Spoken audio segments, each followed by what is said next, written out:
मुसलमानों को थ्रेट करके वोट लेना कि ये हो जाएगा, वो हो जाएगा, ये हम कर दिए, वो हम कर दिए। मुसलमान किसी के रहमो करम पर बिहार में रहता है क्या? हम इतना काम करते हैं मुसलमान और यादव का, तो हमको अगर वोट नहीं मिलेगा तो नो एंट्री का वोट लगा देंगे।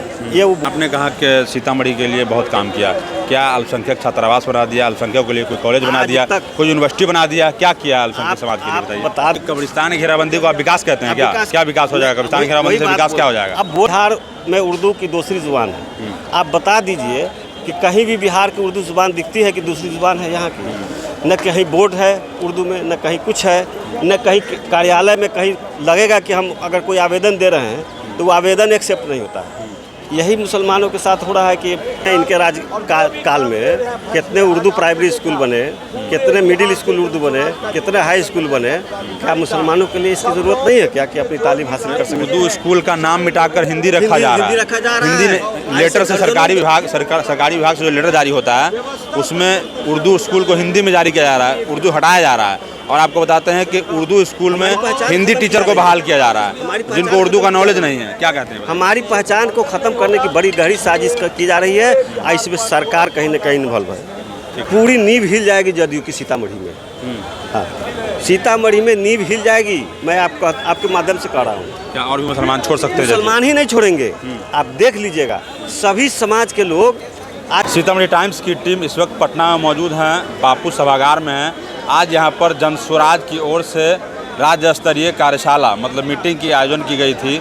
और आपको बताते हैं कि सीतामढ़ी से अपने 10 साथियों समेत जदयू के महासचिव हैं और प्रदेश के महासचिव हैं और अल्पसंख्यक सेल के पहले जिलाध्यक्ष भी रह चुके हैं, वो जो जिला पार्टी के अध्यक्ष रह चुके हैं और वो जो है आज जनस्वराज में शामिल हुए हैं दल बल के साथ। हम बात करने की कोशिश करेंगे कि आखिर जदयू में क्या दिक्कतों का सामना करना पड़ गया था, मान सम्मान नहीं मिल रहा था, क्या नहीं मिल रहा था कि क्यों इन्होंने आज जनस्वराज ज्वाइन किया। क्या सबसे पहले क्या नाम है, ओहदा बता दीजिए? मेरा नाम ज़ियाउद्दीन खान है जी। मैं प्रदेश में महासचिव था कल तक जी, जनता दल यूनाइटेड में जी। उससे स्थापना काल, समता पार्टी के स्थापना काल से जी। मैं समता पार्टी, फिर जनता दल यू बनी। जनता दल यू में विभिन्न जिम्मेवारी पार्टी संगठन की जिम्मेवारी मिली और मैं उसको बखूबी अपने हिसाब से पार्टी के सोच के मुताबिक निर्वहन करता रहा। ऐसी क्या मजबूरी आ गई आपके सामने कि जनस्वराज में जाना पड़ा? ऐसी मजबूरी पार्टी में लगातार अक़लियत समाज की उपेक्षा, सीतामढ़ी जहाँ से मैं आता हूँ वहाँ से इतनी बड़ी मुस्लिम आबादी होने के बावजूद भी 2020 के चुनाव में एक भी अल्पसंख्यक को टिकट नहीं मिला। उसके बाद जबकि हर चुनाव में अल्पसंख्यक को एक सीट मिलता था। आप जब हम लोग नेतृत्व के सामने बात रखना चाहते थे कि भाई सीतामढ़ी यहाँ जनप्रतिनिधि विहीन हो गया है मुसलमानों में, इस पर कहीं ना कहीं कुछ न कुछ संज्ञान लेना चाहिए। इतनी बड़ी आबादी और हम लोग जिस दिन ईंट पड़ा था समता पार्टी का उस दिन से उसमें रहे।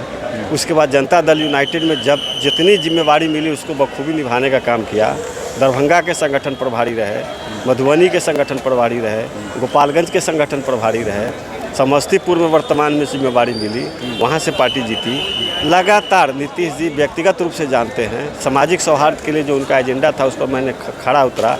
दो प्रदेश स्टेट लेवल पर हमको सामाजिक सौहार्द के लिए सम्मानित किया गया। जिला स्तर पर लगातार कई बार सांप्रदायिक सौहार्द के लिए सम्मानित किया गया। मैंने पार्टी के मजबूती के लिए जितना भी काम हो सकता था मैं करता रहा, लेकिन कोई संज्ञान लेने वाला नहीं था कि पार्टी में जो मुसलमानों के साथ जो उपेक्षा हो रही है इस पर कोई सुनने वाला नहीं था। इसलिए मैं सोचा कि अब चूँकि यहाँ जनप्रतिनिधि विहीन हो गया है, प्रयास करें कि सामाजिक क्षेत्रों में पार्टी अपने कौम में, अपनी बिरादरी में, समाज में इस बात को हर समाज के लोगों को कुछ न कुछ मिला, लेकिन हम लोगों के लिए क्या मिला? कुछ नहीं मिला। अच्छा, जिला आप देख रहे हैं, आप भी जिला से संबंध रखते हैं, आप जिला में देखिए ना क्या मिला। अच्छा, अभी जो लोकसभा का चुनाव हुआ, क्या जो स्थानीय सांसद अभी चुनाव में जीते हैं उन्होंने जो बयान दिया था उस बयान को लेकर भी आप खफा हैं या क्या कुछ नहीं? उस बयान से मैं इसलिए खफा नहीं हूँ कि मुझे पूर्व में ही पता चल गया था कि इस तरह का बयान बाद में आया है। हमको पूर्व में ही पता चल गया था कि वहाँ उन्होंने एक बार बोला था कि यदि इस बार अगर हम इतना काम करते हैं मुसलमान और यादव का, तो हमको अगर वोट नहीं मिलेगा तो नो एंट्री का बोर्ड लगा देंगे। ये वो बोले थे, पहले ही बोले थे, चुनाव से पूर्व बोले थे, नॉमिनेशन के बाद बोले थे।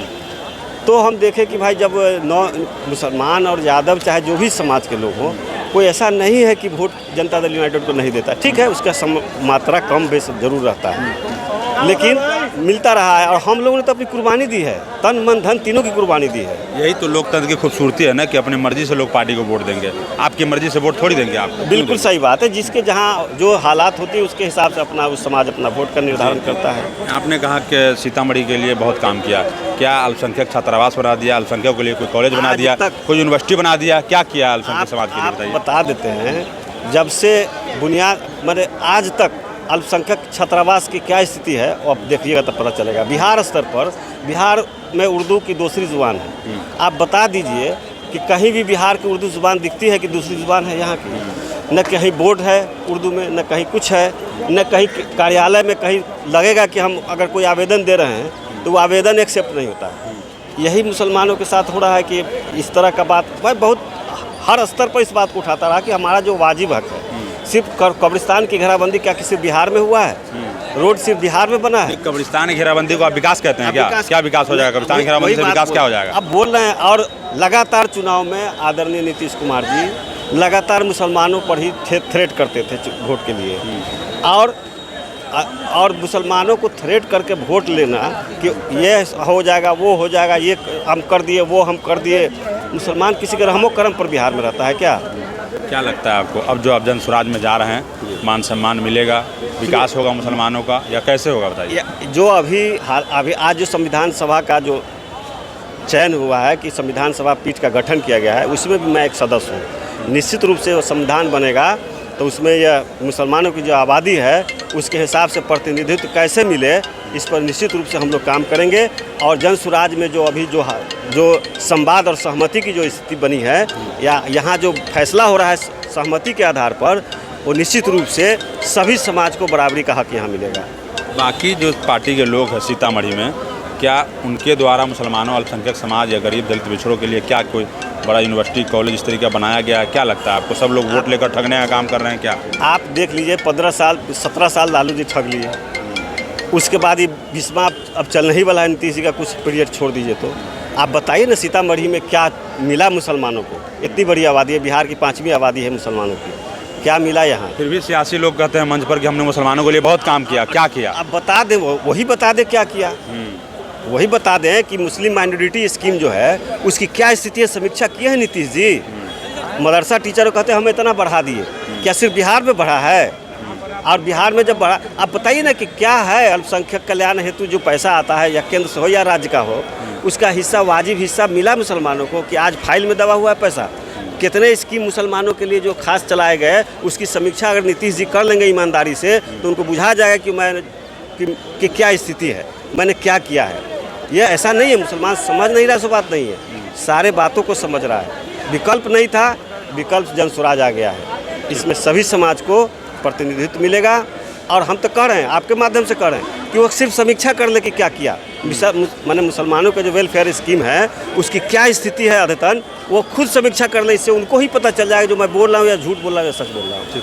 आज हम पटना में मौजूद हैं और यहाँ पर दर्जनों लोग ने आज जो है, डॉक्टर वगैरह ने भी सीतामढ़ी से जन स्वराज का दामन थामा है। और एक और बात बताइए, क्या कहते हैं? आप देख लीजिएगा, निकट भविष्य में पूरी नींव हिल जाएगी जदयू की सीतामढ़ी में। हाँ, सीतामढ़ी में नींव हिल जाएगी, मैं आपके माध्यम से कह रहा हूँ। क्या और भी मुसलमान छोड़ सकते हैं? मुसलमान ही नहीं छोड़ेंगे, आप देख लीजिएगा। सभी समाज के लोग आज वहाँ कुशवाहा पर नाराज़ है।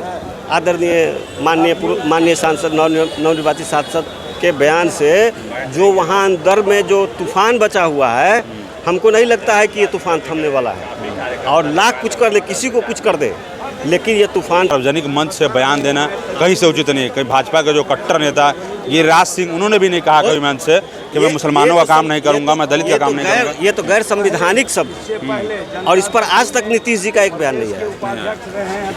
ठीक है, सीतामढ़ी से कई लोगों ने जन स्वराज में शामिल हुए हैं और इनका कहना है कि सीतामढ़ी में अल्पसंख्यक समाज के लिए आज तक कोई विकास का काम नहीं हुआ है। कोई छात्रावास नहीं बनाया गया, कोई यूनिवर्सिटी नहीं बनाई गई, दलित समाज के लिए नहीं किया गया, सिर्फ शोसेबाजी की गई है और फ़ोन पर पैरवी कर देने का काम नहीं कहते हैं कि वो अल्पसंख्यक समाज का विकास हो जाएगा। कब्रिस्तान की घेराबंदी को ये लोग विकास बता रहे हैं। इस वक्त हम पटना में मौजूद हैं। सीतामढ़ी टाइम्स पर जो लोग देख रहे हैं वो शेयर फॉलो कर लीजिए। आप ट्विटर फॉलो कर सकते हैं, यूट्यूब पर सब्सक्राइब कर सकते हैं। पूरी खबर को लेकर क्या प्रतिक्रिया जरूर दे दीजिएगा। एक सेकंड।